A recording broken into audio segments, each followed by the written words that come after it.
What do you say, everybody? Good to hang out with you again on Bama Insider, the Bama Insider YouTube channel, 50,000 strong and growing, right? Isn't that what they used to say with the Flintstone vitamins?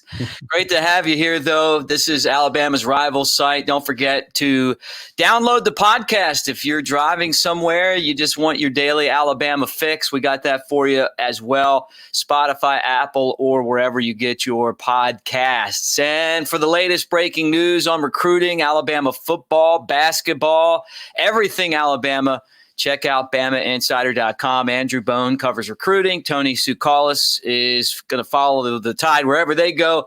He's Kyle Henderson, the managing editor of Bama Insider. I'm Mick Gillespie. Great to have you with us. So we're going to talk a little bit of football today. Spring practice, Kyle, starts next Friday. Yes. So we finally have some more Alabama Crimson Tide football on our way. A lot to cover. You know, the Alabama basketball team, as you guys have been talking about most recently, doing a fantastic job. We'll try to finish out strong in the SEC basketball tournament, and then Selection Sunday coming up. And then, of course, we have Alabama spring football, which starts on March 19th. That's next Friday. Haven't had an official schedule come out, but March 19th is the official day. They're wrapping up the fourth quarter program now. So many storylines to go into this season. So I wanted to get with Mick and kind of go over a couple items that we are watching going into Alabama's spring football season, coming off the perfect season. A lot of new names are going to have an opportunity to step up, a lot of new coaches. So there's a lot to go over. And of course, we'll have you covered throughout these next couple of days with not so much previews on each position, but rather key storylines on each position. So definitely hit the subscription button to be notified every single time we drop a new video.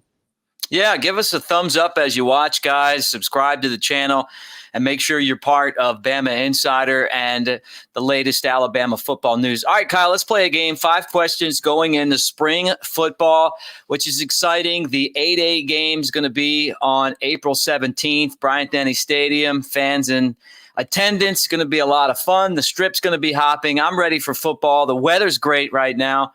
All right. Bryce Young is set to take over at quarterback. Your thoughts on watching him? You got Paul Tyson hanging in there. Jalen Milrose is also a quarterback for Alabama. But let's focus on Bryce Young and Paul Tyson. Yeah, you know, we're going to have a video coming out shortly talking about key storylines for the quarterbacks. And I think the key storyline is simply the fact that Alabama has to replace Mac Jones. Threw for 4,500 yards, a Davey O'Brien winner. Mel Kiper recently said once again doesn't see him falling past number 15 in the NFL draft, which is pretty incredible considered, going back to the beginning of the season, there wasn't a lot of people that thought that Mac Jones would even be that guy. So going into this season, here's how it looks, at least going into it. You have Bryce Young, who's certainly going to be quarterback number 1. And I think there's a lot of people who want to make this a big quarterback competition. Maybe it will become a quarterback competition as we move forward to A-Day. But Alabama's going to give every opportunity to Bryce to run with the ones, to really develop some sort of a continuity with a lot of new moving parts of this offense. Remember, they lose a good majority of their offensive line, but as you know, Alabama returns with a great amount of depth. There's new wide receivers. There's going to be a new running back. So I think the storyline, give you a little teaser, is how is Bryce Young going to develop that continuity with his team? Can he show leadership? Can he show an ability to make plays? And I think when we talk about Paul Tyson, my goodness, I think there's so many people out there that are excited to just really see Paul Tyson in action because he's been here for now 3 seasons, and we have just a small sample size of Paul Tyson, which, I get it. There's been guys ahead of him. You got Tua Tagovailoa, you got Mac Jones, and now you got Bryce Young. So Paul Tyson is going to get opportunities this spring. I want to see, how he's developed as a player. How can he make the throws when staying inside the pocket? How can he take the most advantage of his opportunity? So Bryce is certainly the guy going in. And no, we're not sleeping on Jalen Milroe. But, we're also tracking his development from high school to college. This is his inaugural season. But Paul Tyson's certainly going to get opportunities. I can't wait to see these guys in action. Not a lot of experience, but I will say one more thing. I think it's telling that Alabama didn't take a grad transfer quarterback, because I think that says, kind of reading between the lines, that Alabama is very confident in this quarterback room. Well, the other question too, Kyle, kind of along these same lines, I'm going to just pose out there. When hasn't Alabama had a successful quarterback? I mean, going back since Nick Saban's been there, right? John Parker Wilson, got to the SEC championship game, right? And then Greg McElroy, probably the least talented of the bunch, won a national championship, right? And I'm not taking a shot at him. I mean, I'm just saying, like, arm strength and everything else you bring to the table. He was a good leader. He won a title, right? Yeah. You got A.J. McCarron, 2 national championships. Blake Sims, someone that wasn't a great quarterback, an excellent athlete. He won an SEC championship. Jake Coker, a national championship. Jalen Hurts, right? What did he do? Yeah. Tua, Mac. I mean, so you look at this quarterback battle. I mean, that's going all the way back. I don't think I forgot anyone. When hasn't Alabama had a successful quarterback? I think that's a great point because you can always point to the quarterback's record and then you can point to the surrounding team, right? Like, because they're so good at every single position, whether it's running back, offensive line, receiver. But then again, the quarterback is responsible for the offensive play. And I think that lines up with the symmetry of the offensive coordinator. Alabama will have a new offensive coordinator. I also talk about in an upcoming video, one of the things that I'm watching is how is Bill O'Brien going to use both quarterbacks or just have the offensive schematics, because you have 2 quarterbacks coming in that have the most experience with contrasting style of play, right? You have Bryce Young, who's more shifty, can evade defenders. And then you have Paul Tyson, who's your, prototypical pocket passer. So is there going to be any deviation with that playbook when those 2 get into the game? Or is it going to be more of a take big shots, home run type plays, like similar to when we saw Mike Locksley? Or is it going to be more methodical, which we saw with Steve Sarkisian? I like Steve Sarkisian's offense because I think that in this age of, score 50 points or more, and Alabama is going to do that because they're so talented. But you got to somehow figure out a balance because I think time of possession plays a role. And when Alabama is just scoring points at will, it puts the defense on the field so many times. But we're all watching this quarterback position going into spring football every single year. But this year in particularly, just because none of these quarterbacks got a great amount of experience this last season, Bryce being the only guy that really stepped onto the field in 2020. Alabama lost a lot of big-time talent. As you guys hang out with us, make sure you subscribe, hit the thumbs up button. He's Kyle Henderson. I'm Mick Gillespie. So the second question that I want you to ponder, and I want you to think about this, no Najee Harris at running back. You lose some major offensive linemen. No Mac Jones, no more Waddle and Smitty. Question 2, Kyle.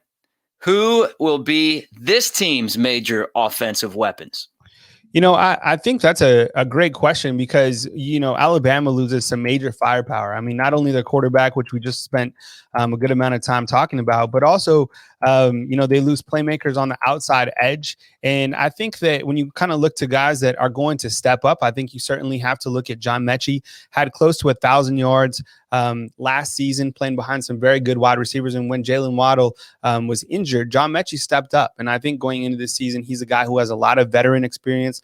I like the way that he runs his routes. I think he has big, strong hands. We all remember the bone jarring hit that was a hit of the season that he laid on the Florida defender in the SEC championship. So this guy coming back, I think is going to be utilized in a lot of different ways. And Alabama clearly needs to get him the football. I also look for another weapon like Jaleel Billingsley. And I think Billingsley can be a real mismatch. And we've talked about him. I mean, how many times, Mick? I mean, every time, you and I are talking, we're talking about Jaleel Billingsley. And I think that Billingsley, just with his size and overall ability to be in between a wide receiver and a tight end, I think that's going to create mismatches. So while we're all waiting on which wide receiver will step up along with John Metchi, maybe it's going to be Billingsley.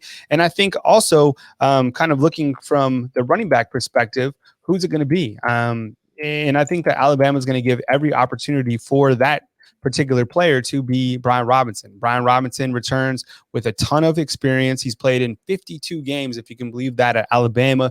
So look, the running back room is completely stacked. We've talked about that time and time again. I'm curious to see how Killen Robinson fits into the fold and how healthy is Trey Sanders, not only during spring, but into the summertime. When are we going to see Trey Sanders at 100%? Don't forget about Jace McClellan and the rest of the group, and Kamar Wheaton, the new 5-star coming in. But I think those major weapons are going to be Brian Robinson, John Metchi, Billingsley, at least going in. Of course, there's going to be guys who step up, but I kind of have my eyes circled around those guys when I look to spring football players on the offensive side that can be dynamic weapons.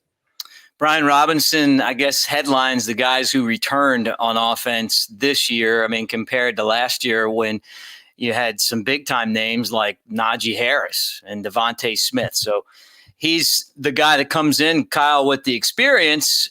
But when you look at who's going to be the playmakers, it's nice to have him back there, but Bama's loaded in the backfield. Their running back room is ridiculous. I mean, every time we talk about the running backs, I can't even imagine how sad other programs are across the country, because, you know, any one of these running backs could start at any program across the country, in my opinion. I mean, I think I have a graphic right here that I'm about to drop, and it'll kind of paint the picture a little bit better for everybody. You see all this talent in the backfield, and it's incredible. Brian Robinson, Killen Robinson, no relation. Trey Sanders, Jace McQuillan, Roydell Williams, Kyle Edwards, and then they just add on. They're like, oh, we need one more 5-star running back. Let's add Kamar Wheaton to the mix. So you also have Kamar Wheaton. So that's a completely stacked running back room. Now, there's not a lot of experience, though, besides Brian Robinson. So I think this springtime will provide a good opportunity for these guys to cut their teeth during spring ball. Remember, Alabama didn't have spring ball during 2020, and I think that affected them a little bit. Not too much, but maybe during the beginning of the season. But look for guys like Killen Robinson. I mean, I'm really intrigued to really get a glimpse of Killen Robinson now at 220 pounds or whatever he's playing at, because this was a guy when he first came into Alabama. I felt he was a little bit thin, a different style running back than Alabama's accustomed to. Not the 220-pound Brian Robinson or Najee Harris. He came in like maybe at 190 pounds. So you could definitely see he was a smaller running back. Kind of all signs point out to him opting out this last season. And it looks like he put on some tremendous weight. We've talked about that before. So getting a taste of Killen Robinson during the springtime, could he potentially be that guy? Or is it going to be Jace McQuillan who really steps up? But as you can see, if Alabama needs a bell cow, they can certainly go to Brian Robinson. Or if they need to kind of have a running back by committee, they can certainly do that as well. Trey Sanders, the most highly rated running back coming out of high school, that entire very talented group, had the car accident during the season. So there's some questions to what his health and what he's going to look like after, having to go through those, the situation in general. I was going to say surgery. I just don't know. I can't remember if he had surgery or not. I know he had a pretty bad car accident. Yeah, and they never really said exactly what his injury was. I think at one time Saban alluded to the fact that it was a hip. And of course, that's a very common injury in a car accident. So whatever the case is, I remember seeing on social media Trey Sanders in a wheelchair coming to visit his teammates. I know that he went through a lot of rehab to get where he is today. Dr. Matt Ray, who's Alabama's speed coach, recently shared a photo of him working out, said he's not cleared. I would be shocked if we see any sign of him during spring ball, like actually taking reps. But that's not a bad thing. I mean, look, I know he was hurt his first year that he got here, foot injury and his hip injury. All it takes is one season. All it takes is one opportunity for these guys to get where they need to be, right? All it takes is one opportunity for these guys to shine for the Alabama Crimson Tide. You kind of revert back to Joshua Jacobs. He was never really the featured back at Alabama throughout his career.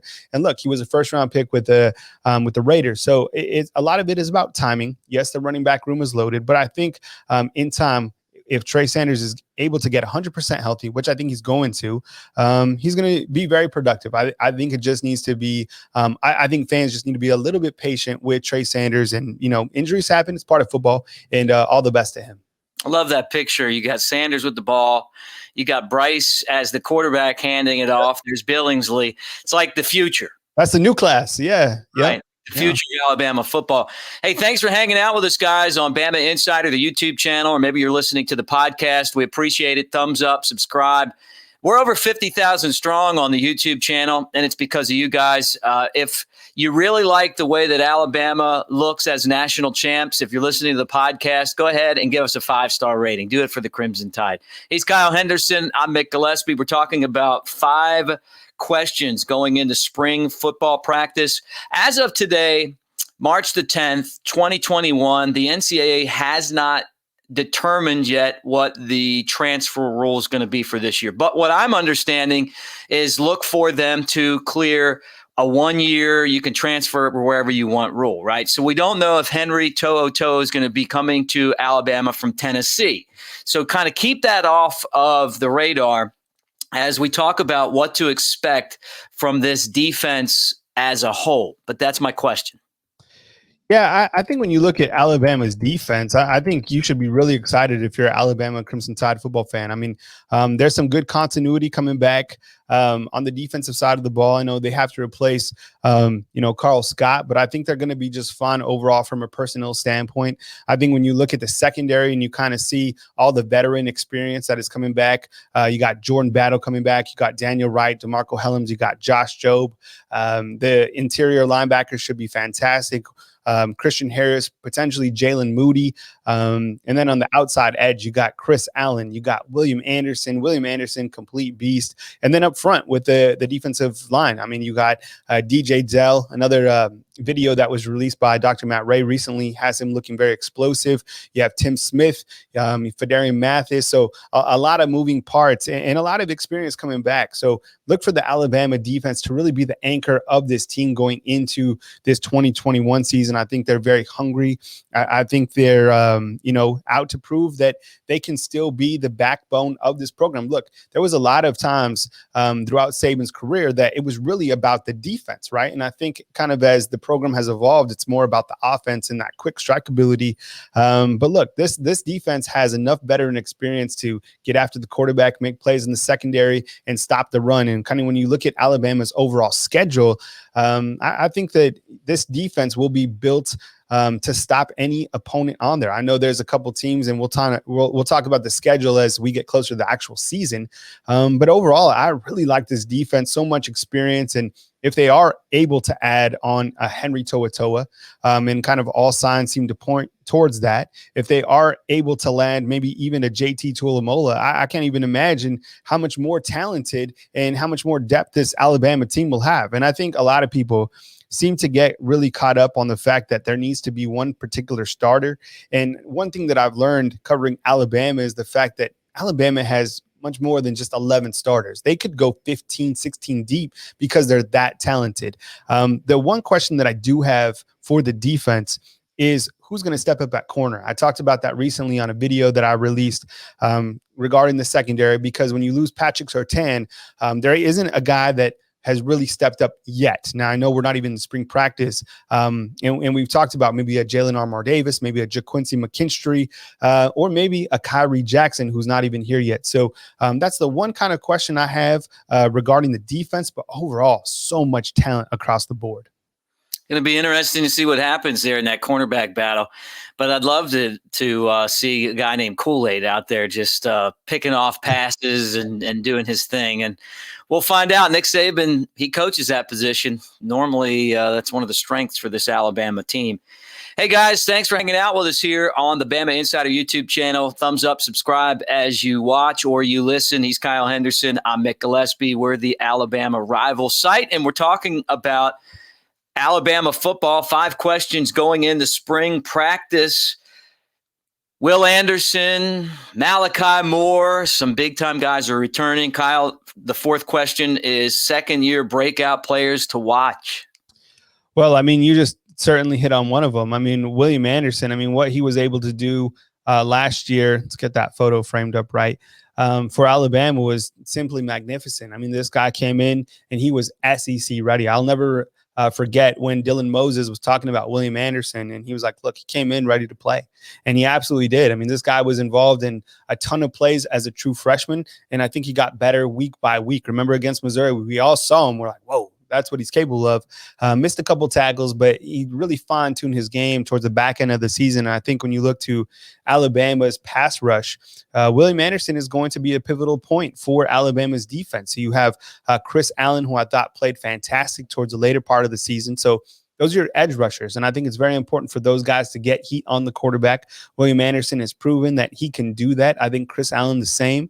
And then your interior, defensive line, they're going to be responsible for stopping the run.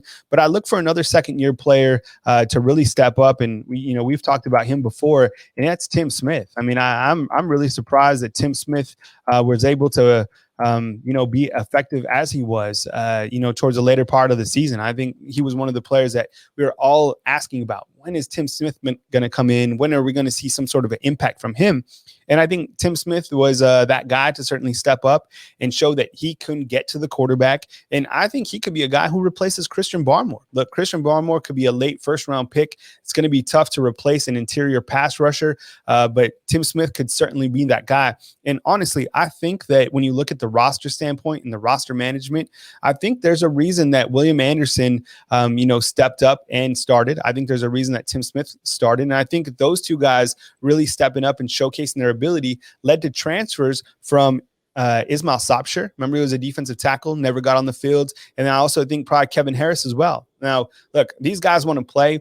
But the best are going to play at Alabama. So it says a lot that a guy like Tim Smith, a guy like William Anderson can come on in their second year. And of course, we can't forget about, as a second-year player, how about Malachi Moore? I mean, Malachi Moore, my goodness, it was like hard to believe at times that he was a freshman.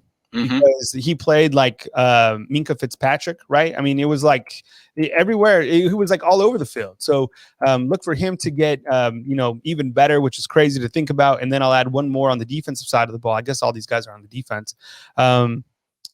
Number 20 right here, that is Drew Sanders. So many people are so excited to see Drew Sanders. We talked about him just recently on one of, I think last Wednesday. And I think it was Dr. Matt Ray that said he was compared to Ivan Drago. So we all know the physical prowess of Ivan Drago. And if Drew Sanders is cut from that same cloth, watch out in year two. And then one more, I guess I'll add, is how about Javon Baker on the offensive side for a year two player that could potentially make waves for Alabama. So a lot of year two guys are going to get opportunities here coming up in spring. Ivan Drago, of course, the villain, the foe in Rocky IV, and then he's also back again in Creed 2 and actually does a pretty good job. His son fights Creed. So really interesting. Yeah, Drago, the blonde-headed Russian guy. So I like that comparison. Alabama getting ready for their spring game. That is coming up next Friday. He's Kyle Henderson. I'm Mick Gillespie. Thanks for hanging out with us. Give us a thumbs up and subscribe to the Bama Insider YouTube channel. Or if you're listening right now to the podcast, hey, we love having you here as well. And give us a 5-star rating. We try to put something out every single day. So when you see these shows, know that you can always go back and listen as well. All right, we're doing our 5 questions going into spring football show. We've hit 4 so far. So the 5th question, impact of new coaches on the staff as Saban was forced again, Kyle, to reload. Yeah, let me see if I can actually share this link, because I think what the link will provide, and this is for premium subscribers. So this is a little teaser for you guys. Can we see this, Mick? I think we can see it, right? Yeah. Okay. And I just wanted to bring this up because, I mean, look at all these guys coming back, right? Let's start with the coaches that are still on the staff. And that's why I like the defensive side, because as you can see, there's some good continuity returning. Pete Golding, Charles Kelly, Freddie Roach, Sal Sinceri. That's kind of your anchor of your defensive side. Coaches are coming in. I mean, look at the whole list of them, right? Bill O'Brien will take over for Steve Sarkisian. Doug Marrone will be the new offensive line coach. Robert Gillespie. Any relation, Mick? No? Other than the great last name? No, but we all feel like we're related in spirit. Yeah, right. Okay. He'll be the new running backs coach coming from North Carolina. Jay Graham, former Tennessee running back. He'll be joining Alabama as a tight ends coach. And then you have Jay Valai, who was with a good amount of programs actually this year before winding up finally at Alabama, will be the new DB coach. And then you have some other support staff that'll be added. But I think when you kind of look to the new names that have been added, clearly, I think that you have to, have a microscope under Bill O'Brien, just because, I mean, Sarkisian going to Texas, I think, was one of the bigger storylines following the national championship, and how he conducted his offense through the majority of the season, really the last couple of seasons, was great. Now, I think that you can debate on Sarkisian, how he was as a recruiter. And from what I've heard early on, I think Bill O'Brien is doing a great job recruiting, and I think he had a really big role in landing Ty Simpson. But I think we're all going to be curious to see the philosophy and the schematics, and if anything has changed from that playbook that Alabama's had the last couple of years, what new wrinkles will be added for Bill O'Brien now working with a new quarterback, a new running back, new wide receivers, new offensive line. Big shoes to fulfill, absolutely. But Bill O'Brien he's led an NFL program. He's been a GM of an NFL program. Now he's the offensive coordinator at Alabama. From the intel that I gather, people absolutely love him around the program. Working with the players, getting acclimated to, just being here. And, he's certainly the guy that everybody has under a microscope going into spring football. Yeah. And you look at this, really phenomenally talented and experienced coaching staff, Kyle. And the thing that would worry me the most about what Nick Saban's been able to do getting Marrone from the Jaguars and O'Brien from the Texans is the same problem that he seems to run into a lot, and that's these guys taking other jobs. Every time there's a head coaching job that's going to pop up, that's decent, you're going to hear Bill O'Brien or Doug Marrone. Yeah. And I mean, let's face it. I mean, these guys are gone after this year, right? I mean, it's not like these guys came to stay for the back end of their career. I mean, these guys aren't even that old. I think that they're going to come here, take Alabama as far as Alabama can go, which is probably, who knows, playoffs or the title game again, because they're so loaded. And then other opportunities are going to come up. And maybe, Mick, Saban is so good at everything else. Maybe he likes the challenge of having to get new coaches on. And he's like, look, I can also do this. I can also reload. I can add these coaches to my staff, get them to go other places. But Bill O'Brien, I think he's gone right after this year. Same with Doug Marrone, all these guys. I mean, we continue to see this turnover. We didn't see so much turnover after 2019. And I think that really helped the overall cohesiveness of 2020. But, coaches come, coaches go. Once they, have worked with Saban an entire year, other programs want them. I don't blame them. So, yeah, Bill O'Brien and Doug Marrone, in my opinion, would be short-lived. All right, Kyle, anything else before we kick out of here today? No, I just, stay tuned for tons of spring football coverage as soon as we know the actual practice dates for the Crimson Tide. Other than that, first practice, we'll definitely keep you covered. A couple other key dates to keep in mind. So I'll bring up my calendar right here. We got the first practice. We got Alabama's Pro Day, which will be on March 23rd.